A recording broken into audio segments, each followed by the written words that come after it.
Hey guys, welcome back to We Watch Movie. I am Mike, and this is another Scream update for you. Multiple updates today that have come out, and very, very exciting ones that we can delve deep inside of. They come from Daniel Richtman, who is an insider with Hollywood. This is not just, as you guys know, just not just some random dude who's like, hey, my cousin lives in Woodsboro. He's an insider who's right about most of his stuff. It's one of the very, very few scoopers that I actually trust and will talk about in videos because he's right so often, and I believe it's a legit situation. So, that being said, there's possible spoilers that could be in this stuff. I don't know. Nothing insane or super specific, but something you might glean as a spoiler. Don't want to ruin anything for you, so just a warning before we get into it. That is a possibility. Yellow Gatorade looks like piss. Tastes like it, too. First off, let's talk about the most recent one. Yesterday, he said that AI, deepfake, and past killers will play a significant role in Scream 7. Some of that we knew, because obviously Matthew Lillard's coming back, and we got Scott Foley, the killer from Scream 3, coming back. And we've been talking about this for videos and videos and videos. I'll put at the end of this one are 7 different ways that they could be doing that video. But here's the thing. I think this will be in the trailer. I think that this will be an obvious thing that they tell people they're going to do, that they show people they're going to do.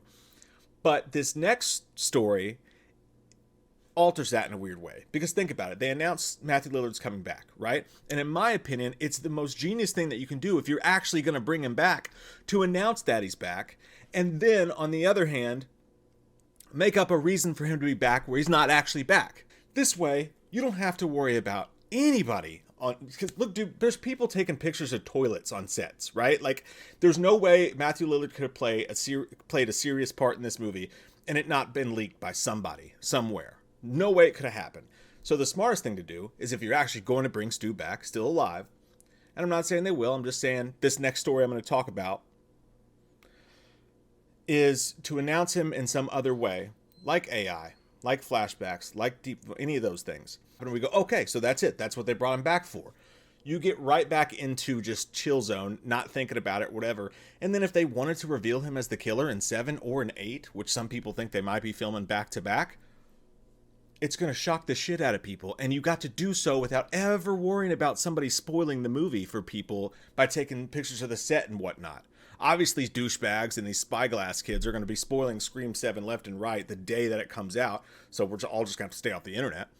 But yeah, I mean, I think that's the most genius way to go. And why I don't just take this AI and deepfake and past killers and run with it as the only thing is because of this next story. Now, this came out like a week ago, right? This came out on February 8th from Daniel Richtman. But I feel like nobody talked about it. Like, I feel like this is a huge deal. And there just wasn't enough Scream news to talk about. Because, again, I'm not going to make videos about unless it's really worth something. But, and don't get me wrong, people that do, and that's great. But and that little bit of news was just that Stu has a lot more than just a cameo.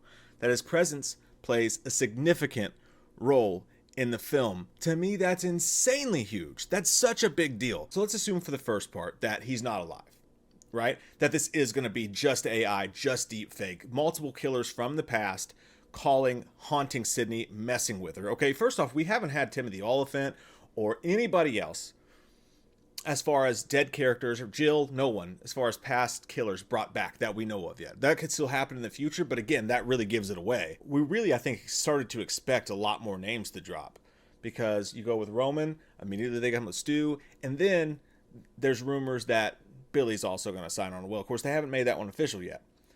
So that really lends you to think that this is going to be more of a Maureen, like a flashback sequence. But if the killer's also using AI and deepfake to either frame people as well, you could be using it in that way, or to just mess with Sydney, it'd be cool to see how they do it. Are they going to do like today Matthew Lillard, like an older Matthew Lillard messing with her? Or are we going to see like an actual deepfake AI, young looking Stu on a phone fucking with Sydney? I mean, it'd be cool to see it either way. And again, especially because I think it's a possibility that at the end of this, that's all a big red herring. It's a huge red herring to get us to think that he's not actually back. And then you have both ways. You got to announce it, you got to promote him being back in the movie, and these characters being back, and then you still got the surprise at the end of the day. Now, I know some people don't want that, and it could go either way, but I just think it's fascinating. And I think that it's interesting to me. Also, I don't know if we can believe anything that we hear, because Kevin Williamson is much more, I feel like, savvy with what goes on with Scream than the people who've been working on it in the past are. And I love Radio Silence. Guy Busick's still writing this one. But I just feel like Kevin Williamson seems to me a little bit more savvy when it comes to the idea of Scream and the meta-ness and whatnot. What I mean by this is we could easily have people taking fan theories, because the AI deepfake thing, the second that it was announced, that was one of everyone's big things. That definitely could be it. It could be that, for sure. It could even be just the voice changers.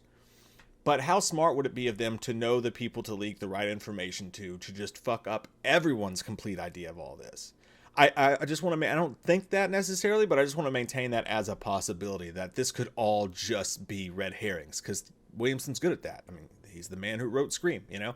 So, but also another little fun piece of news that they talked about that I wanted to throw out here. This came today from People when Mindy, Jasmine Savoy Brown, was talking about what it was like to work with Kevin Williamson, who's he said before that she's his favorite character, which will make you think that she's definitely not going to die in this movie. But again, red herring.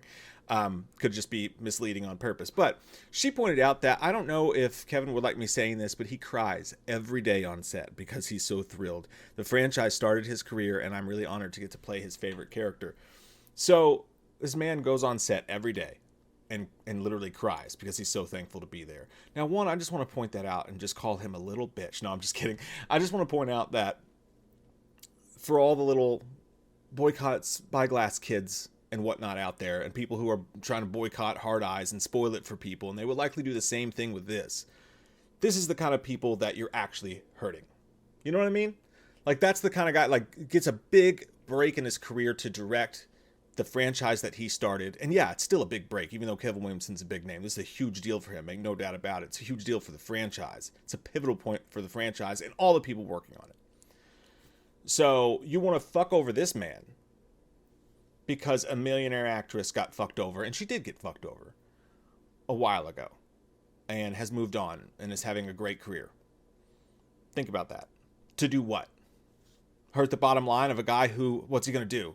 Not be able to clean his fucking yacht tomorrow? You're not doing anything. You're only hurting people like this. And that's the last thing I wanted to say about it. So, what do you guys think? The news that Stu's going to be in the movie a lot, mixed with the news that AI and deepfakes are going to play a heavy part into the plot of this Scream film. Where do you think it all goes? I think it's fascinating, and I think it's a genius touch, if it's true, on the Scream franchise, and I cannot wait to see what Williams does with it. So yeah, thanks for watching. Make sure, if you want all your Scream news, just right up in your fucking faces, just click the subscribe button, and make sure you have the bell turned on so that you're notified when we send out this shit. You guys have a great day. It's called Tact, you fuck rag. It's called Tact, you fuck rag. Besides, it takes a man to do something like that. It's called Tact, you fuck rag. Woodsboro will never know that me and Billy were in love.